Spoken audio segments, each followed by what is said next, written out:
중국이 방첩법 시행을 발표하자 외국 기업이 잔뜩 몸을 사리며 투자를 꺼리는 건 물론 중국 반도체 기업도 울상을 짓고 있습니다.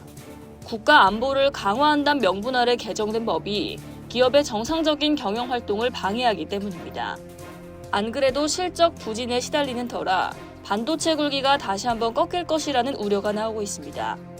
지난 1일 중국 당국은 핵심 정보는 물론 공개된 정보라도 외국의 기관, 조직, 개인에게 제공할 경우 최대 무기징역 또는 사형에 처할 수 있다는 내용의 반간첩법 개정안, 이른바 방첩법을 시행했습니다.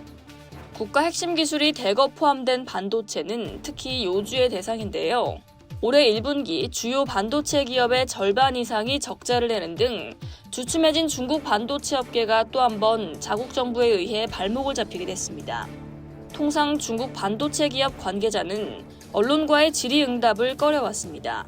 자신의 이름이나 회사명이 달린 답변이 언론을 통해 공개되면 불이익을 당할 우려가 크다고 생각하는 거죠. 고객사와의 협상 과정도 비슷합니다. 첩보작전을 방불케 하는 비밀 논의가 이뤄지는데요. 보안 유지가 반도체 업종의 필수 덕목으로 꼽히는 건 맞지만 유독 중국의 경우 팹리스, 파운드리, 디자인하우스 등 모든 업종이 입을 꾹 닫는다고 합니다. 방첩법이 시행되면서 중국 반도체 업계를 둘러싼 만리장성은 더 두터워졌습니다. 베이징과 상하이, 선전의 주요 반도체 기업 5곳에 주력 제품과 실적 추이 등을 문의한 결과 4곳이 답변을 거부했습니다. 답변을 보내온 베이징의 패키징 기업도 홈페이지에 공개된 것 외에는 정보 공개가 어렵다며 매출이나 영업이익 등 공시자료와 관련된 답변도 꺼렸습니다. 마오닝 중국 외교부 대변인은 외국 언론인이나 기업인의 활동을 침해할 것이라는 우려에 대해 법과 규정을 준수하는 한 우려할 필요가 없다고 밝혔는데요.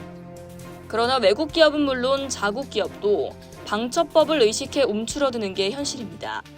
특히 이번 분기에도 실적 악화가 확실시되는 중신거지, 장디앤커지, 징바오롱 등 주요 반도체 기업에도 악재가 될 것으로 보이는데요. 해외 고객사 확보에 적극 나서야 하는 상황에서 정부가 입을 막아버린 셈이기 때문입니다. 중신거지는 지난 1분기 실적 발표 후 CPN 매출과 가동률이 지속 감소하고 있다며 시장 지향적이고 고객 중심적인 전략 수립이 필수라고 밝혔습니다. 해외에선 방첩법이 중국 내 기업의 경영 활동을 제약해서 경제 후퇴를 불러올 것이라고 점치고 있습니다. 미국 국가정보국은 방첩법이 정상적인 경영 활동을 범죄 행위로 간주할 수 있다고 우려했죠. 크레이그 앨런 미중 기업협의회장은 방첩법 적용은 중국 시장의 전반적인 신뢰도를 떨어뜨릴 것이라고 말했습니다. 해외 투자도 철회될 가능성이 큽니다. 주중 유럽 상공회의소에 따르면 중국 내 주요 기업들이 방첩법 시행 이후 본사를 중국 밖으로 옮기고 있으며 투자도 축소하고 있는데요.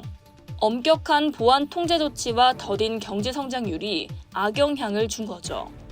이처럼 방첩법이 반도체나 경제 전반의 자충수가 되고 있지만 시진핑 주석이 연일 국가안보를 강조하고 있는 만큼 이 법이 철회되거나 완화될 낌새는 보이지 않고 있습니다. 이상 여의도TV였습니다.